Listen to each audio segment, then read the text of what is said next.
Okay, welcome in. I'm now going to be taking a gander at the Tampa Bay Lightning as this 32 and 32 series continues. So, last year, Tampa Bay finished with a record of 45, 29, and 8. They had 98 points on the season. They finished in the first wildcard position.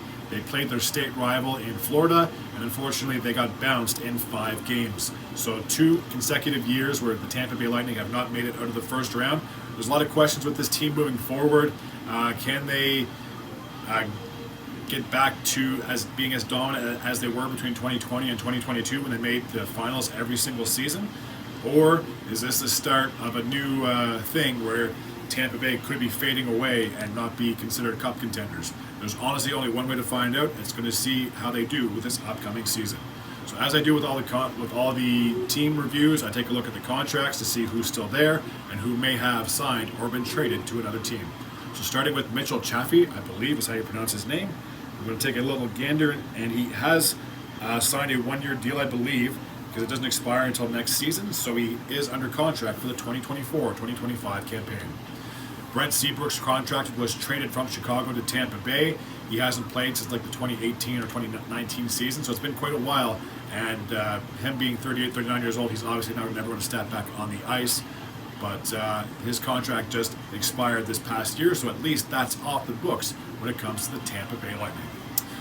Tyler Mott, he played last year for the Tampa Bay Lightning. His contract has expired. He is a UFA, so if he decides to sign elsewhere, he is more than welcome to. He is still technically on the roster for Tampa Bay, so it hasn't shown or an updated version or an updated news of his contract, but I'm pretty sure he still is a UFA. Darren Radish, his contract did expire this past season, but he has signed an extension, 2 years, $975,000. Anthony Duclair, I believe, has gone elsewhere because he is not on this list, so whatever team he plays for, as I always do, I will certainly make sure that I include him in the signing of wherever he is as we speak. So, Brandon Hagel's contract did expire last year, but he has signed an 8-year deal, $6.5 million, so he's guaranteed to be a Tampa Bay Lightning for at least 8 more seasons. Hayden Fleury, I feel that he is not...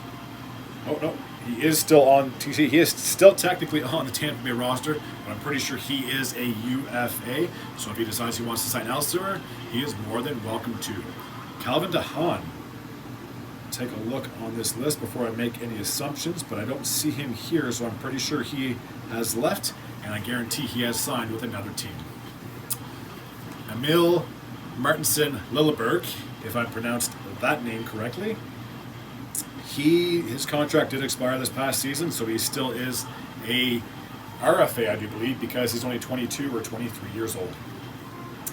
Matt Dumba is not on this list. I believe he has also signed elsewhere, so a lot of people have left Tampa, whether they signed elsewhere or got traded. But yes, Matt Dumba is not on this list, so I guarantee he has gone to another team.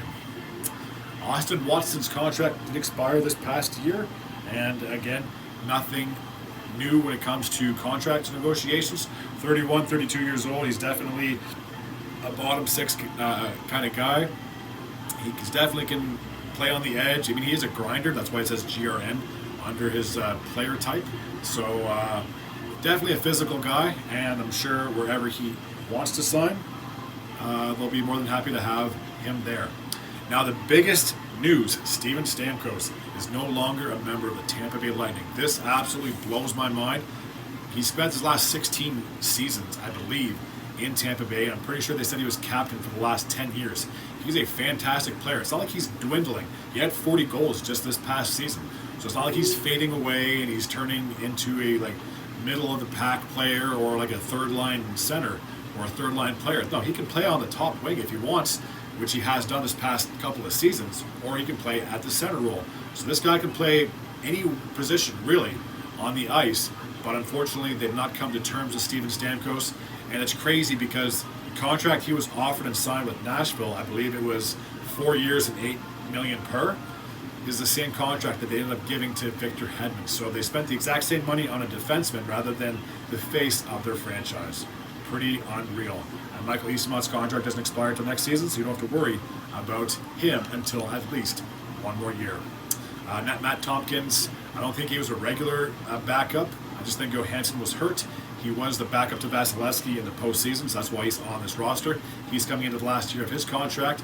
And speaking of Johansson, which I just did, he's also coming into the last year of his contract. But I have a funny feeling, unless he gets hurt, it should be Johansson and Vasilevsky as your goaltending tandem for the 2024-2025 campaign.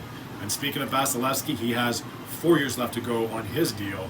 And he's still as dangerous as he was before, but I believe he has taken a bit of a step back compared to, like I said, the 2020 to 2022 seasons.